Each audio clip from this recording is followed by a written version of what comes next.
Welcome, everyone. This is the MasterClass. My name is Patricknazareth.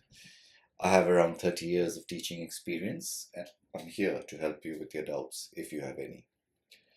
Today, we will look at the poem When Great Trees Fall, written by Maya Angelou.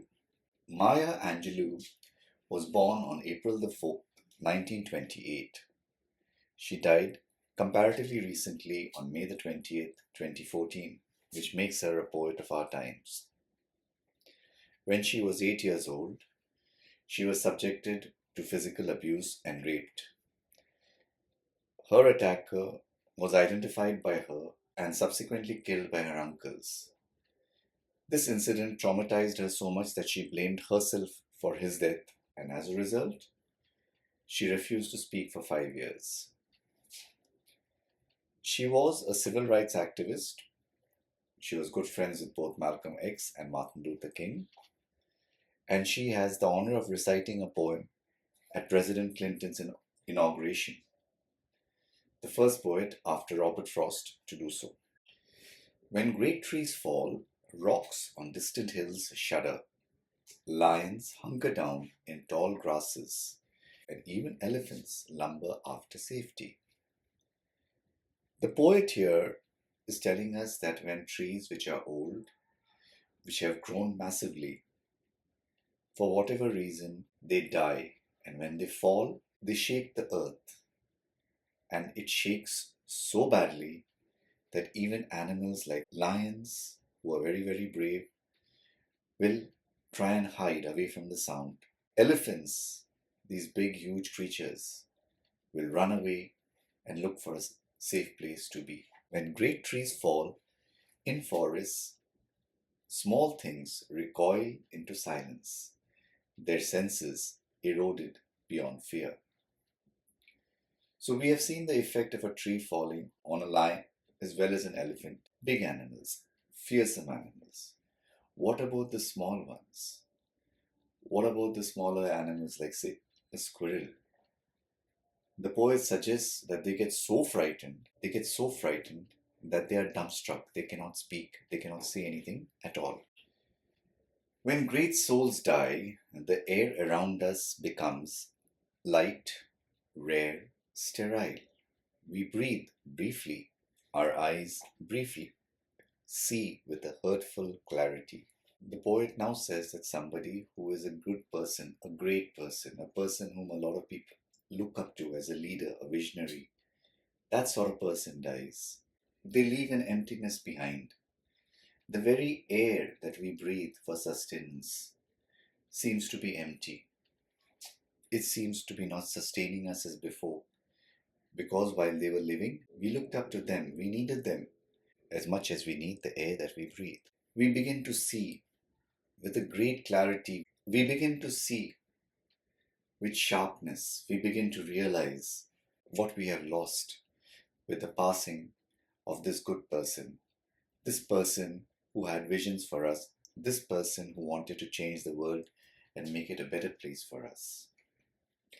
Our memory, suddenly sharpened, examines, gnaws on kind words unsaid, promise walks never taken.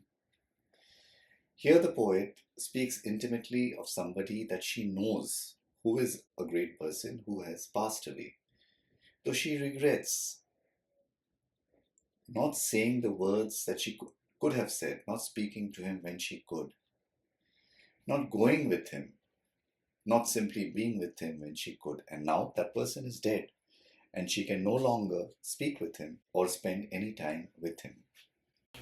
Great souls die, and our reality, bound to them, takes leave of us. Our souls, dependent upon their nurture, now shrink, wizened.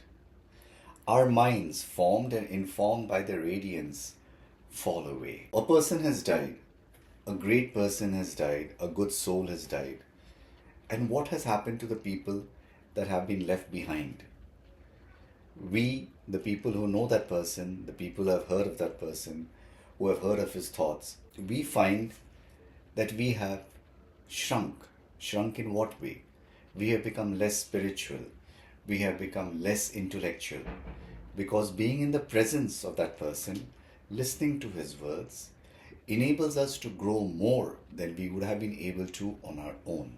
Our spiritual and our intellectual growth become become stunted. We are not so much maddened as reduced to the unutterable ignorance of dark, cold caves.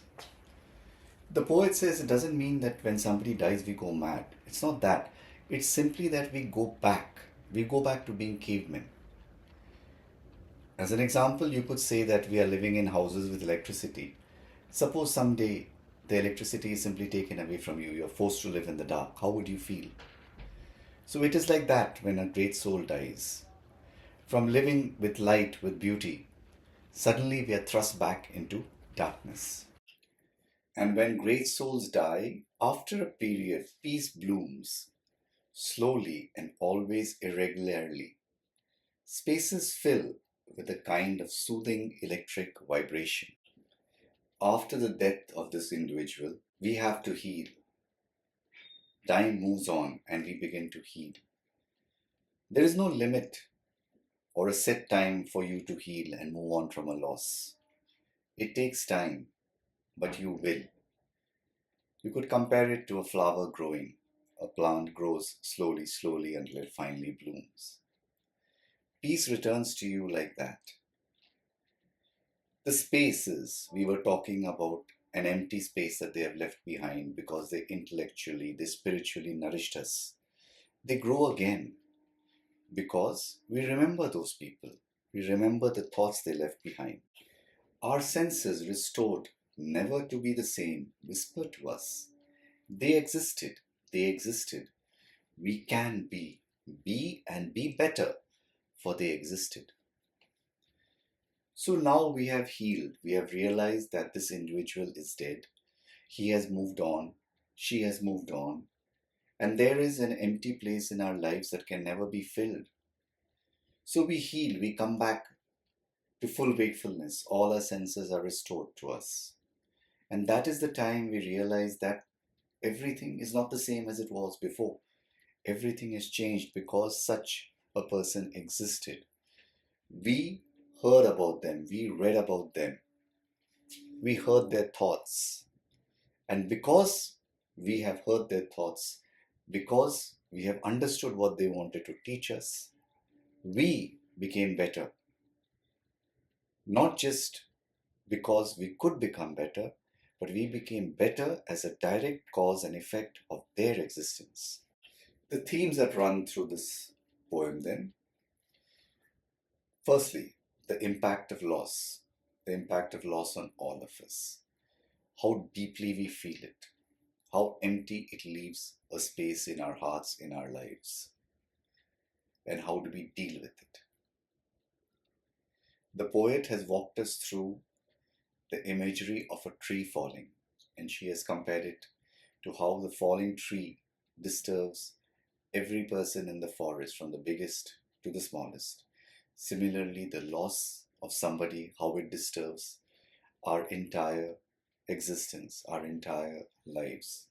It's like throwing a stone into a pond. The ripple effect spreads outwards, growing ever larger and larger.